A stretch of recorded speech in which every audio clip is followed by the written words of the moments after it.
풀뿌리 민주정치의 시작, 우리 지역 의원들과 이야기 나누는 시간이죠. 의회 인물로 오늘 출발해 보겠습니다. 최은지 의원, 이명노 의원 나오셨습니다. 어서 오세요. 반갑습니다. 네, 안녕하세요. 네. 반갑습니다. 올해가 지금 이제 얼마 안 남았어요. 두 분 기분이 어떠신가요? 진짜 빨리 지나간 것 같아요. 상반기에 아마 대선을 해서 그런가? 맞아요, 맞아요. 정말 어수선하게 그쵸. 지나갔어요. 네, 또 이제 여름엔 또 폭우가 있었기 때문에 우리 지역에 정말 정신없이 1년이 지나갔습니다. 네, 맞아요. 사실 연말을 좀 따뜻하고 좀 이렇게 좋은 분위기로 마무리하면 좋을 텐데 지난 11일에 안타까운 사고가 있었습니다. 도서관 공사 현장에서 붕괴 사고로 4분이 목숨을 잃었습니다. 두 분도 현장에 좀 다녀오셨죠? 네, 그 사고 소식을 듣고 정말 너무 충격적이었고 너무 놀랐습니다. 그래서 바로 현장으로 달려갔는데요. 그 현장 상황이 정말 참담했어요. 왜냐하면 워낙에 그 도서관 구조물이 크기도 하고 네. 이 사고 현장은 어디든 그렇겠지만 그 많은 단위에서 이제 많은 분들이 방문을 하고 계셨기 때문에 네, 그 분위기가 뭐 잊혀지지가 않습니다. 네, 지금 화면으로도 현장 모습이 나가고 있는 것 같습니다. 네. 건립사업 현장의 지금 영상도 함께 보고 계셨고요. 어떠신가요, 명노 의원님? 저는 그때 당시에 사고가 1시 58분이었던 네. 걸로 기억하는데 교육청 내년도 예산 심사를 위한 예결위 회의를 하고 있었어요. 그러면서 사고 속보를 회의하고 있는 구성원들에게 전하고 나서 회의를 마치고 한 자정쯤에나 겨우 가볼 수 있었죠.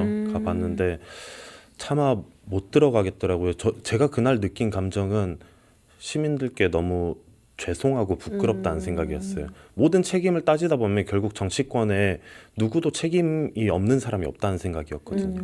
맞습니다. 네. 저는 9시에 사실은 그 구조를 어떻게 할지 이 방안을 마련하는 회의에 참석을 했었는데요. 그때 이제 김영훈 노동부 장관도 함께 하셨었고 강기정 시장님께서도 그 자리에서 이제 우리 전문가들 거기서 공사를 진행하셨던 분들과 같이 구조를 조금 더 빨리 하기 위해서 여러 방안들을 검토하는 그런 내용의 회의가 진행되고 있었습니다. 아무래도 이제 광주시가 감독하는 공사 현장이었기 때문에 책임을 피할 수 없을 것이고요. 네. 그리고 단순히 이제 그냥 뭐 공사 현장에서 발생한 사고로 치부할 수 없잖아요. 공공공사 현장 전반에 대한 좀 안전 점검을 다시 해야 된다 이런 목소리가 나오고 있죠. 네, 그런 이야기들도 계속 나오고 있고 사실 우리가 이번에 그 공법에 대한 이야기를 계속 하고 있어요. 네. 언론에서도 다루고 있고 그 콘크리트가 양생하는 그 시간을 그렇게 벌 수 없었는가, 그리고 우리가 공기를 그렇게 앞당겨야만 했던 필연적인 이유가 있는가, 네. 이런 부분들을 다 짚어봐야 되고 현재 조사 중인 걸로도 알고 있습니다.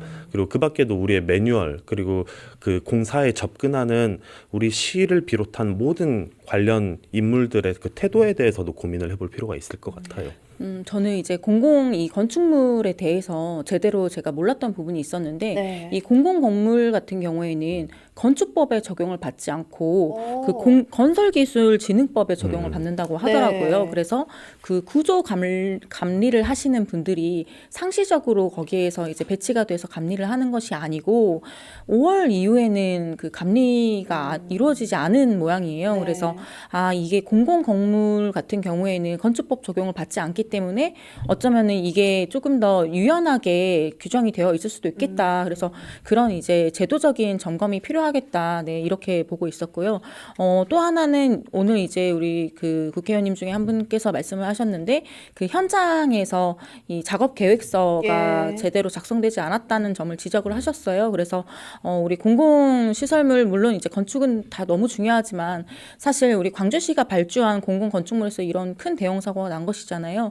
전반적인 지금 안전 체계 점검이 꼭 필요할 것 같습니다. 네. 네. 저는 이 얘기는 꼭 언젠가 기회가 되면 하고 싶었던 게, 사고의 심각성에 비해서 다소 작은 일일 수 있는데 이걸 정치적으로 활용하는 사람들이 또 보였던 것 같아요. 그러니까 SNS로 당장 지금 이 사고 현장에 간다 이런 분들도 덜어 있었는데, 그게 진짜 관리, 감독, 감시 이런 역할을 위해서 가는 분들도 있고, 그리고 그걸 제대로 하고 있는지를 점검하기 위해서 가는 사람들도 있겠지만 거기에 그냥 사진 찍으러 가는 사람들도 분명히 있었다는 거죠. 현장에 있었던 그 지인인 그 통제 병력으로 통제 인력으로 가신 분들께 몇 말씀을 좀 들었었는데 누구 보좌진이다 들여보내달라. 그곳을 통제를 하면서 조치를 하고 있는 이유는 분명히 다 있다고 생각하거든요. 네, 이런 부분들도 좀 유감스러웠습니다. 맞습니다. 이제 시의회에서도 안전관리 체계와 정책 전면 혁신을 촉구하는 성명을 네. 발표했다고 들었어요. 어떤 내용이 담겼나요? 네, 맞습니다. 저도 사실은 이제 우리 이명노 의원님이 계속 말씀하신 것처럼 정말 반성하는 마음으로 지금 며칠을 보냈는데요. 저도 이제 전반기에도 제가 상임위가 행정자치위원회고 시민안전실이 저희 상임위입니다. 네. 그래서 우리 이제 산업재해라든지 중대재해처벌법에 대해서 질문을 정말 많이 했습니다. 정말 우리 안전, 시민들의 안전과 이런 이 현장에서의 안전이 너무 중요하다는 말씀을 많이 드렸었는데요.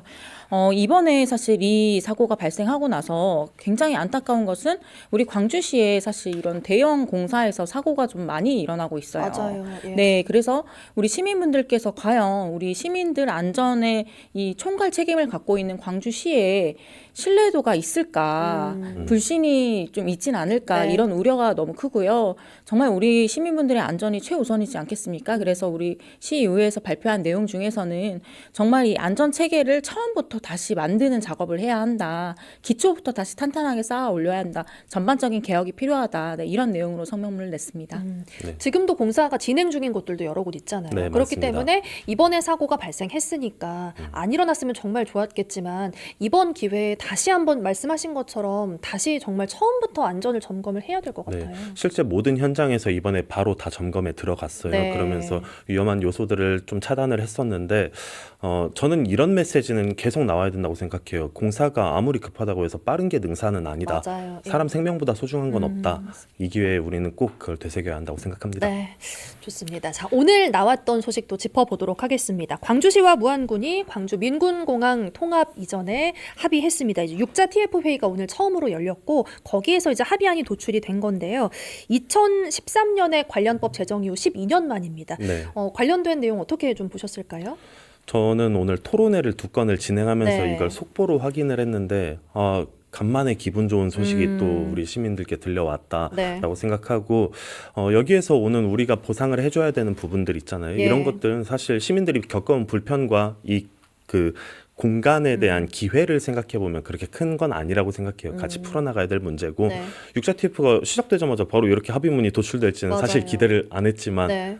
참 기쁜 날입니다. 네. 오늘. 합의가 될지도 이제 관심사였지만 네. 내용에도 관심이 몰렸잖아요. 근데 기대와 우려가 지금 교차하는 게 사실 지금 무안군에 1조 원의 주민 지원 사업비를 이제 지원을 해줘야 되는 상황입니다. 재원은 어떻게 조달할까 이런 것도 궁금하더라고요. 네, 이제 재원 조달 방법을 광주시가 만들어서 제안을 해야 됩니다. 네. 그래서 지금 이제 저희가 뭐 기정사실화 거의 됐다라고 보는 것이 이제 정부와 광주가 뭐 3천억, 1,500억 이렇게 나누고 그리고 나머지는 이제 개발 이익금이라고 하죠. 이 매각 대금이라든지 기부대항력 잔여금으로 이제 조달을 해야 한다. 뭐 이런 내용들이 나오고 있는데요. 사실 이 부지가 굉장히 큽니다. 거의 500만 평 정도 수준이어서 그러면은 이제 여의도의 면적의 5.7배 정도 되는 그렇게 네. 넓은 공간이에요. 그래서 이 공간을 개발하는 데 있어서 민간의 영역에서 하기는 좀 벅찬 상황이고요. 10년 동안 5조 원 이상의 차입을 해야 되는 상황입니다. 그래서 사실 이 개발을 민간 SPC에 넘길 것이 아니고 이 공기업이 같이 함께하는 이 정부 주도의 개발 사업이 돼야 될 것 같아요. 그래서 그런 아이디어들도 다양하게 나오고 있습니다. 왜냐하면 대구 같은 경우에도 이 SPC 이 특수 목적 법인 설립에 있어서 좀 문제가 있습니다. 그래서 우리가 6자 TF에서 이렇게 빨리 성과를 낼 수 있었던 거는 정부가 관여했기 때문입니다. 네. 정부 주도로 이 개발도 이루어져야 1조 우리가 조달할 수 있는 것도 문제없이 조달을 할 것이다 이렇게 보고 있고요. 그리고 사실은 저희가 이전하는 것이 군공항입니다. 네. 전 세계 어디에서도 군공항 이전은 다 정부 주도로 했어요. 그래서 이제 정부가 6자 TF를 시작을 했으니 앞으로 저희가 이 무안군에 지급해야 되는 이런 비용들도 함께 마련해 주기를 바라고 그것에 대해서 관련법 개정도 함께 이루어져야 될 것 같습니다. 정부의 적극적인 역할이 필요하다 얘기해 네, 주셨고요. 그렇습니다. 두 가지 스텝을 같이 가야 될 것 같아요. 그러면 이전한 종전부지는 뭘로 만들어야 되는가? 그리고 거기에서 어떻게 자금을 마련해서 조달을 할 것인가? 예. 이 두 가지가 같이 논의돼야 된다고 생각합니다. 자연스럽게 이제 다음 이야기로 네. 넘어갈 수 있을 것 같은데요. 이제 이전이 되면 남은 많은 그 예정 부지에 대해서 저희가 빛나도에서 이야기를 나눴었잖아요. 우리 네. 이명노 의원께서 이 얘기를 해주셨잖아요. 그렇습니다. 디즈니랜드 관련 이야기입니다. 예. 지난주였죠. 지난주에 지스트랑 함께한 연구 용역 결과가 나왔잖아요. 네. 직접 한번 이야기를 좀 해주시죠. 네, 그래서 오늘도 자료를 가지고 왔습니다. 네. 연구 용역 최종 보고서고요. 이건 그 광주과학기술원 정상호 박사와 함께 진행을 했습니다. 아시다시피 우리 빛나도에서 최초 공개를 하고 언론에도 이렇게 막 그 소식이 전해진 다음에 이걸 진짜로 연구 용역을 진행을 해버렸어요. 그 연구 용역 결과를 봤을 때 구상했던 것과 크게 다르지 않습니다. 어쩌면 그보다 더 기대 효과가 커요. 지금 광주를 먼저 진단을 했었는데요. 네. 광주의 체류 일수를 보니까 평균이 0.81이더라고요. 하루도 안 먹는 거예요. 하루도 안 머무릅니다. 그래서 숙박을 안 한다는 건 야간 상권은 절대로 활성화가 되지 않는다는 거고, 그리고 광주에서 관광객들이 하루에 방문했을 때 지출하는 평균 금액이 7만 원밖에 안 됩니다. 이런 걸 보면 우리 예. 광주가 지금 현실이 어떤지를 확인할 수 있었고요.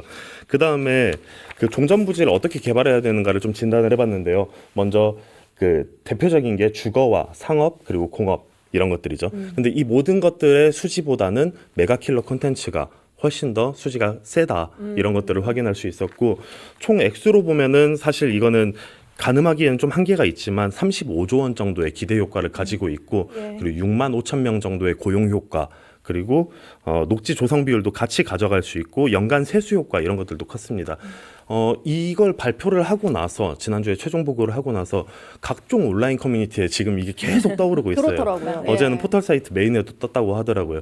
근데 거기에 댓글창을 저도 보면은 비판도 분명히 그렇죠. 있습니다. 이게 되겠냐 네. 이런 이야기들. 두 가지가 대표적으로 있어요. 예. 이게 되겠냐, 그리고 그러면은 누가 데리고 올 거냐 이런 것들이 있었는데, 그리고 그 밖에 다른 것들은 뭐 여러 가지가 있었는데 제가 거기에 감히 반박을 좀 해보자면요, 이게 되겠냐는 물음을 던질 게 아니라 이건 돼야만 하는 겁니다. 왜냐하면 방금 말씀드린 대로 주거와 상업, 공업 이런 것밖에 없는데, 그렇다면 디즈니랜드 아니어도 좋다, 이런 콘텐츠가 아니어도 좋다, 그러면은 군공항 이전하는 248만 평에 뭘 할 거냐, 그 평지의 노다지 땅에 기회의 땅에다가 도대체 뭘 할 건가 하는 그 대체가 없다면 AI 실증 도시 한계가 있죠. AI 실증도시는 딴 데서 만들고 있고 하니까. 한다고. 그래서 그런 것들로 우리가 계속 이 강점을 강화해가는 방식으로 유치 전략을 세워야 된다라는 말씀을 좀 드리고 싶습니다. 말씀하신 것처럼 굉장히 큰 땅이고 그리고 굉장히 기회의 땅이라고 말씀해 네. 주셨는데 앞으로의 광주의 미래가 담긴 토지잖아요. 네, 그렇기 맞습니다. 때문에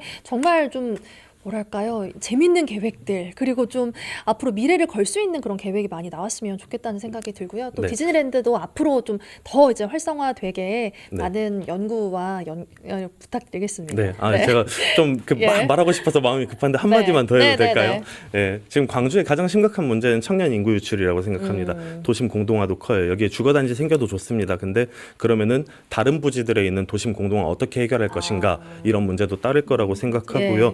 그리고 방금 최은지 의원님께서 말씀해주신 것처럼 우리가 인센티브를 제공을 해야 되는 상황입니다. 그러면은 그 수익을 뭘로 낼 것인가, 그리고 청년들과 그 시민들을 계속 이 광주로 찾게 만들고 여기에서 살기 좋게 만드는 방법은 무언가를 생각했을 때 모든 토끼를 다 잡을 수 있는 방법이 결국 이 메가킬러 콘텐츠다라고 네. 또 이야기를 하고 싶습니다. 네, 저희 오픈 채팅방에 디즈니랜드 꿀잼 도시 광주 가나요 하는 분도 계시고요. 유치되면 좋겠다고 하지만 또 노잼 도시에서 제발 벗어났으면 좋겠다, 이런 네. 의견까지 함께 해주셨습니다. 저희 또 지역의 현안들 하나하나 좀 짚어보는 시간이었습니다. 의회 인물 여기까지 말씀 듣도록 하겠습니다. 최은재 의원, 이명노 의원과 함께했습니다. 고맙습니다.